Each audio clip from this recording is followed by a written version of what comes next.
Straight up, if you're going into a futuristic Summa expecting another We Don't Trust You or Heroes and Villains, then this might not be for you. Matter of fact, this isn't even a studio album. Instead, what Metro Boomin has delivered here is a 22-track mixtape, a love letter to early 2000s Atlanta hip-hop, old and new at the same time, hence the name Futuristic. It's a sort of experience that somehow feels 25 years old, yet brand new at the same time. So the question on everyone's mind clearly has to be, how good is this project? Well, if you clicked on the video, then you most definitely want to know.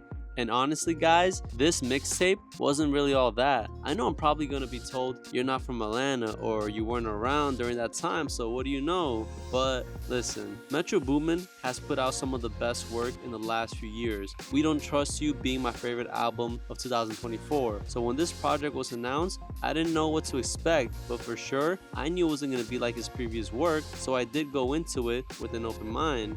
And let me tell you, this entire project was made with one purpose in mind, and that is to have fun. So I'm not going to be that person that's a party pooper and we're not about to go down the sheesh, you must be fun at parties bit, but I do want to talk about it and explain why I didn't really like it. To start, I'll get right into my biggest issues, and it has to do with the amount of songs on here. 24 songs is so unnecessarily long. I mean, you could have cut down on a lot, and I mean a lot. I know that not all 24 are songs, but I am someone who believes no project should ever past 16 songs, because ain't no way you're gonna put the same amount of effort into each one. It's a little surprising because when you get the chance to be on a Metro project, you don't want to phone anything in, you come with your best stuff. Metro clearly wanted to pack the project with a wide range of voices, from certified Atlanta legends like Gucci Mane, Waka Flocka, and T.I. to newer or less unknown artists. And while that variety makes the track list unpredictable, it also leads to a huge gap in quality from one verse to the next. It's not just about the energy either. Sometimes the writing and charisma just isn't there.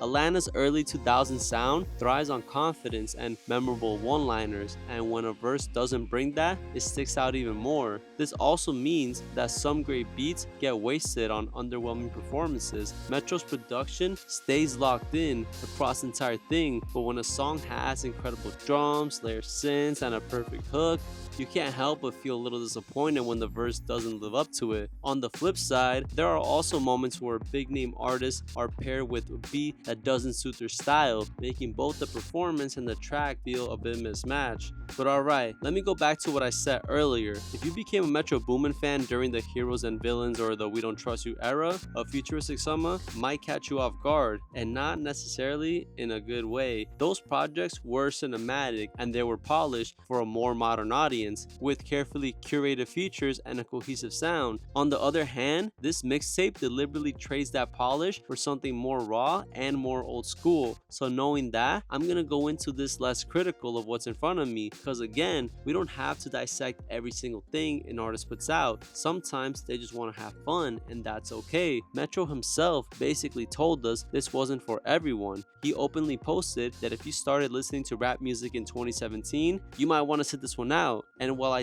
don't fully agree with that statement, it sounds more like an excuse than anything. This could also be seen as a cheeky marketing line, but on the off chance it wasn't, well, then I don't know what to tell you. This project is aimed squarely at people who lived through or actively followed the early Atlanta trap era. I know it sounds like I'm just being negative all around, but I only say this because I care and I like Metro. But aside from what I don't like, trust me when I say there is a lot you can appreciate on here. Metro Boomin's ear for production is unmatched. Even when he's intentionally stepping away from the cinematic trap sound that was on Heroes and Villains, his attention to detail is still on point. From a technical standpoint, the mixing is always incredible. The drums hit clean and hard without overpowering the rest of the track, and the bass is deep but never sounds muddy. Every element is placed with purpose, giving the mixtape that bounce you want to feel, whether you're in headphones or blasting it through the aux, which I recommend you definitely do. You also get a few gems with this mixtape, and although I did like in total like 3 or 4 songs, and to me the one that stuck out the most and I'm gonna have on repeat for a while has to be the track Slide. Everything about it is just perfect. Listen to it, I love this track and I think they did a great job with it. Metro also knows how to make beats feel full and dynamic without cluttering them. A lot of these instrumentals manage to keep the energy alive even on longer tracks. That's part of what makes the 2000 influence feel fresh instead of stale. He's recreating the vibe but with a more modern production polish. One of the clearest hallmarks of Metro's style is still here, and I know you know what I'm talking about. Those seamless transitions between songs, honestly, at this point, it has become a staple for how Metro approaches each track, and you can't be mad at how well he handles it. It's just second nature to him at this point. He doesn't just fade one song out and drop the next, he blends it in as nicely as he's done before. It's super duper smooth. I think we all gotta understand one thing: this isn't a project built to dominate award shows or set streaming records. It's not trying to be deep or have the biggest sales of the week. It's not a conceptual body of work with a heavy storyline. Instead, it's just a celebration, a colorful, nostalgic summer radio homage to the culture that raised Metro and shaped Atlanta hip hop. Because aside from how I feel about it, that doesn't take anything away from this mixtape. There's no overthinking, no forced artsy moments, and no pressure to appeal to every possible listener. That's why you get songs like They Wanna Have Fun